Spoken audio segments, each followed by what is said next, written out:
This is Aaron again here with Cascade Media Group Tech in Motion. I had a good discussion today with a customer, and I thought it would be good to share with you. So, as you guys know, with the pandemic and everything that's going on, there has been increased need, if you will, to ensure that your DR and business continuity strategy is up to par, right? So, everybody is looking at doing additional data centers, maybe even another cloud location, right? And the cloud can be Google Cloud, Azure, Microsoft Azure, or Amazon AWS. So, from a corporation standpoint, okay, you decide maybe you want to go to the public cloud. You get things set up and everything's great, right? But, now for me, the next question is, how do you actually get users access to that data, right?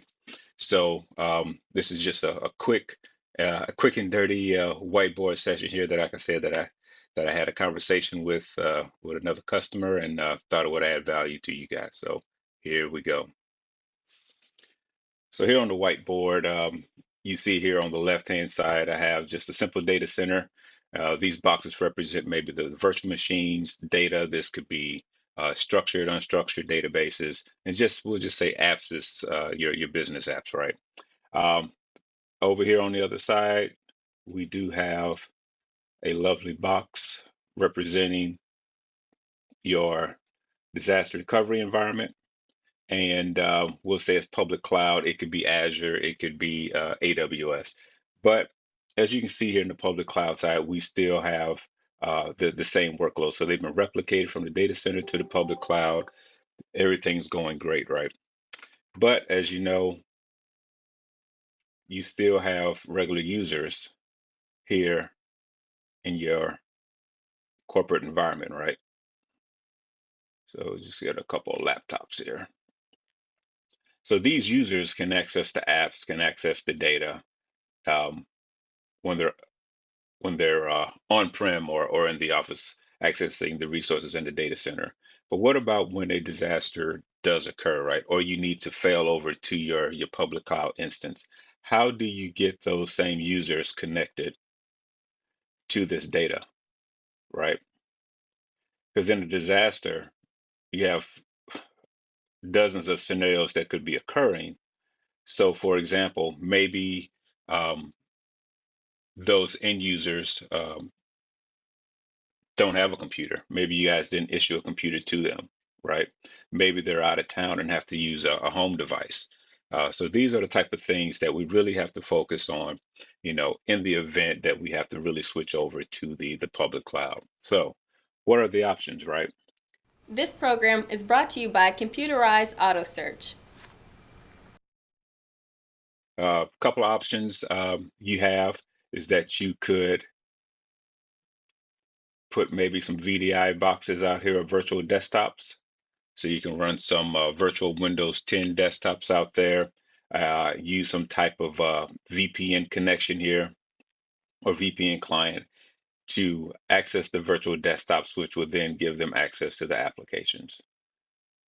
Another option would be to put a VPN client. Say you guys do distribute um, laptops or devices to your end users. So you could essentially you just say VPN, right? Make a connection here, get your certificates up and running. The apps could be running locally on the laptop. So that's another option. Okay. One that I also thought was pretty interesting is maybe placing another firewall out in front of your public cloud, or excuse me, within the public cloud. So if this was, VNet one or VPC one, you could add another VPC, put a firewall inside of that, and then really give yourself a lot of flexibility when it comes to giving users remote access. So let me kind of show you what that will look like quickly here. So if I grab my boxes here, again, this would be corporate.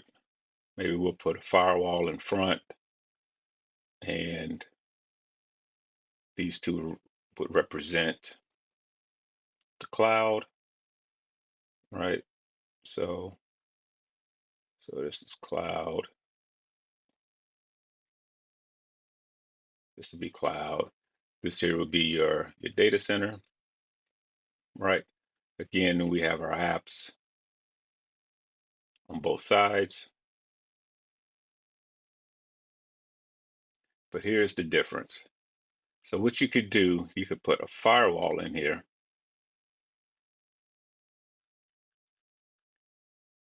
right? And then connect your VPCs or VNets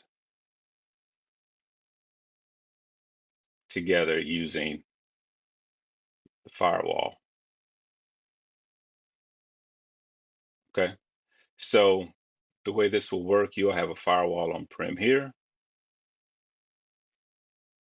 Obviously, you will have a dedicated or IPsec tunnel from your data center to your firewall hosted in the virtual environment.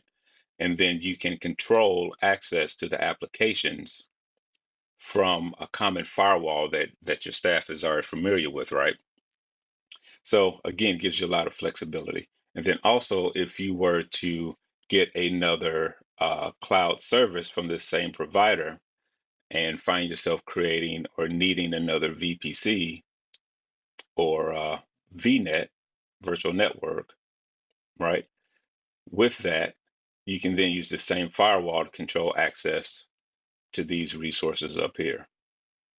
So one of the things you could have up here at the top, again, you can do a VDI service, virtual desktop, or you can just host separate virtual desktops here. You can also do, published apps if you want it, right? And then you'll probably have some type of web service to access this. But anyway, by having this firewall in front of everything, you can really control access to your virtual desktops, how those desktops interact with your data, right? So a lot of flexibility, pretty cool. And then also when it comes to your end users, say you already have a VPN in-house that they use, so they have, corporate issue devices, VPNs, okay? So if they're today using the VPN client for your firewall vendor of choice, right? They could just have another entry in their VPN configuration to go here as well. So same client, just pointed to another firewall in this case, or another environment, which would then allow them to get access to the desktops or whatever resources that you all deem necessary. Okay. So hopefully that made a little sense. Again, I just wanted to jump on here real quick as as this is a conversation that I was having with some customers here, and I thought it was very interesting. It seems like you may hit the easy button, figuratively speaking, right? You can say, hey, I got my data replicated to a cloud or a location area. Check the box, I'm done. But when it's time to activate that remote data center and get users access to that data, how do you do it, right? So again, just wanted to kind of spark conversation, share with you all some of the ideas that we brainstormed around the table. If you like the content, please make sure to give us a thumbs up, and we will see you soon. Thank you.